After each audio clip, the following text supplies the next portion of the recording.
Assalamualaikum warahmatullahi wabarakatuh. Perkenalkan, nama saya Roseli Novelia Ramadhani. Saya kelas 10 DPIP 2. Di sini saya mau mempresentasikan apa itu kepemimpinan.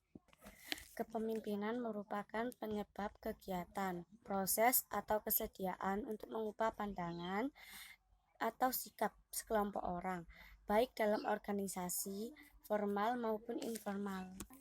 Dalam setiap kelompok, grup atau organisasi, kepemimpinan merupakan salah satu faktor yang penting.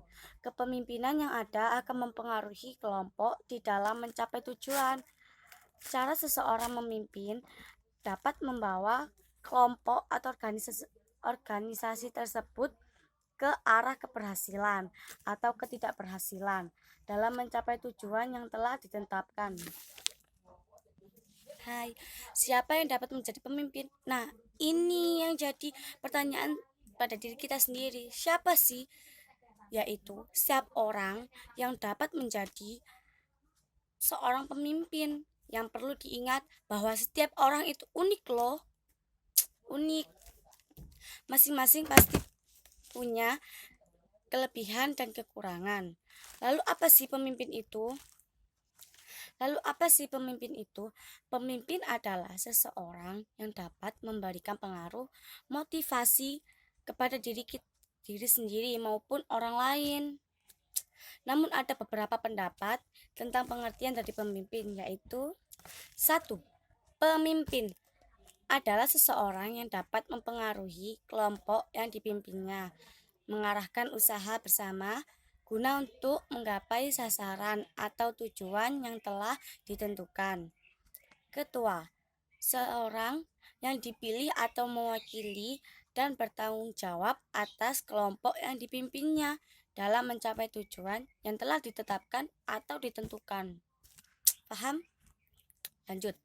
Kepala, seseorang yang mengepalai suatu kelompok atau unit untuk memimpin kelompok mencapai tujuannya. Juga ada kepemimpinan, proses menggerakkan dan mempengaruhi orang lain untuk mencapai 1. Melibatkan orang lain. 2. Terdapat faktor. Ada juga hakikat kepemimpinan loh. Hakikat kepemimpinan yaitu kepribadian seseorang yang menyebabkan sekelompok orang lain yang mencontohnya atau mengikutinya. Juga ada kepribadian yang memancarkan pengaruh wibawa sedemikian rupa sehingga sekelompok orang mau melakukan apa yang dikehendakinya. Nah, ini nih kawan-kawan, apa itu arti sesungguh dari kepemimpinan? Arti sungguh dari kepemimpinan yaitu menggunakan seni kesanggupan atau teknik untuk membuat sekelompok orang mengikuti atau mentaati apa yang dikehendaki, membuat mereka antusias atau bersemangat untuk mengikutinya, bahkan sanggup berkorban. Besar banget loh ya Allah artinya. Juga, nah ada tugas pokok kepemimpinan. Mengantarkan, mempelopori, memberi petunjuk, mendidik, membimbing, dan lain-lain agar para bawahan mengikuti jejak pemimpin mencapai tujuan organisasi. Hanya dapat dilaksanakan secara baik bila seorang pemimpin menjalankan fungsi sebagaimana mestinya. Nah, ada juga loh fungsi-fungsi kepemimpinan. 1. Fungsi perencanaan. 2.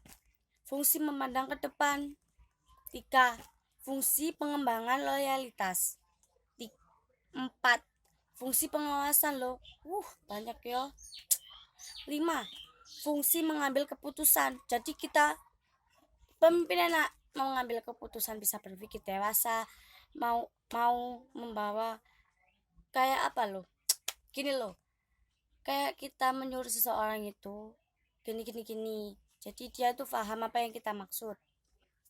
Nah, ada juga fungsi mengambil keputusan, juga fungsi pemeliharaan, fungsi menjalankan tugas, dan fungsi diktatoritas. Pemimpin bisa menyampaikan pesan, sebuah proses diskusi, berbicara, bahkan pada saat saling memandang. Sebenarnya sedang mencoba menyampaikan sesuatu kepada orang lain. Saat itu, kita sedang melakukan suatu proses yang sering disebut komunikasi. Jadi kita sesama anggota bisa harus komunikasi agar kita juga dapat menjalankan tugas itu dengan baik dan benar.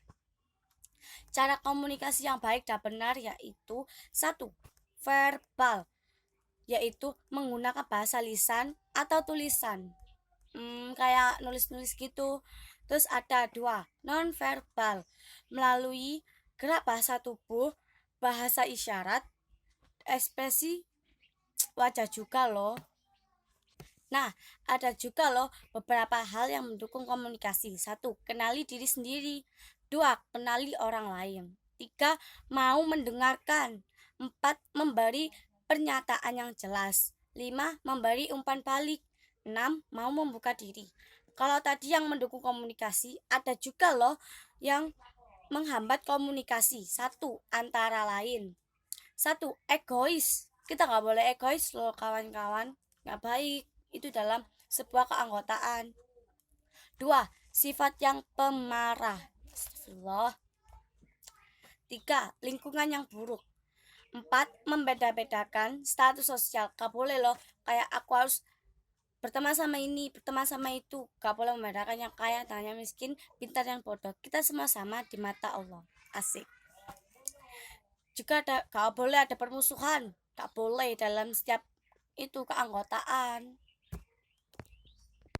Arti kerjasama yang baik adalah bekerja sama untuk mencapai tujuan bersama. Masing-masing memikirkan, yaitu berat sama dipikul, ringan sama dijinjing. Jadi apapun masalah kita bicarakan baik-baik dengan orang itu. Selesaikan masalah itu dengan kepala dingin dan jangan gegabah. Manfaat kerjasama, kita bisa menyelesaikan tugas dengan waktu yang lebih cepat. Pekerjaan yang berat jadi ringan dan kita bisa lebih akrab dengan teman-teman. Enak kan? Ada faktor pendukung kerjasama. Masing-masing pihak menghargai kekurangan dan kelebihan masing-masing. 2. Sama-sama paham tujuan apa arti itu kerjasama. 3. Terbuka. Kita harus lebih terbuka kepada orang itu.